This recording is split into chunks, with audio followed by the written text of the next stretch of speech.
සුබෝදෑසනක් හැමෝටම මේ සුපිහිටයි. අද දවසෙත් සමිඳුන්ගේ වචනය අහන්නට දේව පාමුලට ආව ඔබ සියලු දෙනා ආදරෙන් පිළිගන්නවා. අපි යමු අදත් ස්වාමින් වහන්සේගේ වචනයට. අපි කියවමු උප්පත්ති 7:16. ඇතුල් වූ සත්වයෝ දෙවියන් වහන්සේ ඔහුට අනකල ලෙස මාංශමය වූ සියල්ලන්ගෙන් ගෑනු පිරිමි වශයෙන් ඇතුල් වූවෝය. ස්වාමින් වහන්සේ ඔහු ඇතුල් කොට දොර වැසූ සේක. ඉතින් ස්වාමින් වහන්සේ ඔහු ඇතුල් කොට දොර වැසූ සේක කියලා කියනවා.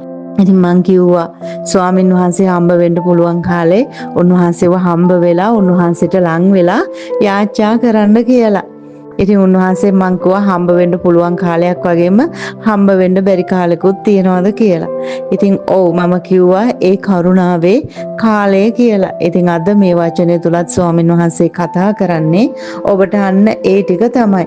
මොකද උපත්ති පොතේ කියන විදිහට ඒ නැවට ඒ ගෑනු පිරිමි වශයෙන් ඒ සත්වය ඇතුල් කරලා ඒ නෝවා හා නෝවාගේ පවුලය ඇතුල් කරලා ස්වාමින් වහන්සේ දොර වැසූ සේක කියලා උන්වහන්සේගේ වචනය තුල තියෙනවා. ඉතින් මේ දොර වැහුවේ නෝවා නන් නෙවෙයි. කවුද මේ දොර වැහුවේ? මේ දොර වැහුවේ ස්වාමින් වහන්සේ. ඉතින් නෝවා අවුරුදු 100ක් තිස්සේ නැව හදමින් මිනිසුන්ට කිව්වා වර්ෂාවක් එන්න යනවා කියලා. ඉතින් මිනිස්සු පිළිගත්තේ නැහැ. ඉතින් බලන්න කල්පනා කරලා මිනිස්සු පිළි නොගත්තු මේ දේ අවසානයේ මොකද වුනේ? ස්වාමින් වහන්සේ දොර වැහුවා. ඇයි ඒ දොර වැහුවේ? කරුණාවේ කාලය අවසන් වුණා ආදරදුවේ පුතේ. ඉතින් ස්වාමින් වහන්සේ දුන්නු ඒ කරුණාවේ කාලය තුල උන්වහන්සේට ලං වෙලා යාච්ඡා කරන්න කියලා උන්වහන්සේ ඔබට මේ උදෑසන මතක් කරනවා.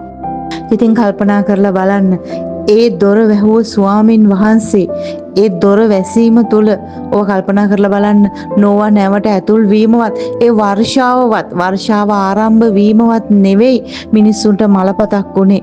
ඒ ස්වාමින් වහන්සේ දොර වැසීම තමයි භයානකම දේ උනේ. ඉතින් වර්ෂාව භයානක උනේ නෑ මිනිස්සුන්ට.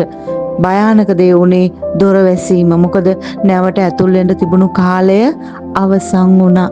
බලන්න එකම දොරක් නෝවට ගැලවීම ගෙනත් දෙනකොට ඒ දොරම එළියේ ඉන්න අයට විනිශ්චය ගෙනත් දුන්නා. ඉතින් ඔබ මොකද හිතන්නේ? ඔබ නැවට ඇතුල් වෙනවද නැවෙන් එළියේ ඉන්නවද කියලා ඔබ තීරණය කරන්න. ඒ දොර තමයි ක්‍රිස්තුන් වහන්සේ. ඉතින් ක්‍රිස්තුන් වහන්සේ කියන නැවට ඇතුල් වෙනවද? ඇතුල් වෙලා ගැලවීම ලබා ගන්නවද නැත්නම් එළියේ ඉඳලා විනිශ්චයට ගිහිලා විනාශයට යනවද කියලා ඔබම කල්පනා කරලා බලන්න මේ උදෑසන. ස්වාමින් වහන්සේ ඔබට කතා කරනවා. ස්වාමින් වහන්සේව දන්න කෙනෙක් මේ වචනය අහනවා ඇති.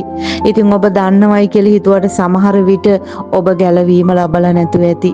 ක්‍රිස්තුස් වහන්සේ නොදන්න කෙනෙක් මේ වචනේ උදෑසන අහනවා ඇති. ඉතින් ඒ නොදන්න ඔබත් ස්වාමින් වහන්සේව දන්නේම නැතුව ඇති. ඉතින් ඔබ ගැලවීම කියන දේ දන්නේවත් නැතුව ඇති. ඉතින් එසේනම් සමිඳුන් අද ඉර හඳ තරු මැව්ව විශ්වය මැව්ව මිනිසයා මැව්ව මේ ලෝකය මැව්ව දෙවි වූ එකම දෙවි වූ ස්වාමින් වහන්සේ මේ උදෑසන ඔබට ආරාධනා කරනවා එන්න උන්වහන්සේගේ පාද පාමුලට කියලා. මක් නිසාද? ක්‍රිස්තුන් වහන්සේ නැමැති නැවට අපි අද ඇතුල් වෙමු. එදා නෝවා ආරක්ෂා වුණා වගේ උන්වහන්සේගේ කරුණාවේ කාලය අවසන් වෙන්න කලින් අපිත් ආරක්ෂා වන පිණිස ගැලවීම ලබන පිණිස උන්වහන්සේගේ නැවට ඇතුල් වෙමු. ඉතින් සමිඳුන් ඔබට ආරාධනා කරනවා මේ උදෑසන ජීවමාන යේසුස් වහන්සේගේ නාමෙන් අද දවසත් මම ඔබට ආශිර්වාද පතනවා. යේසු පිහිටය හැමෝටම.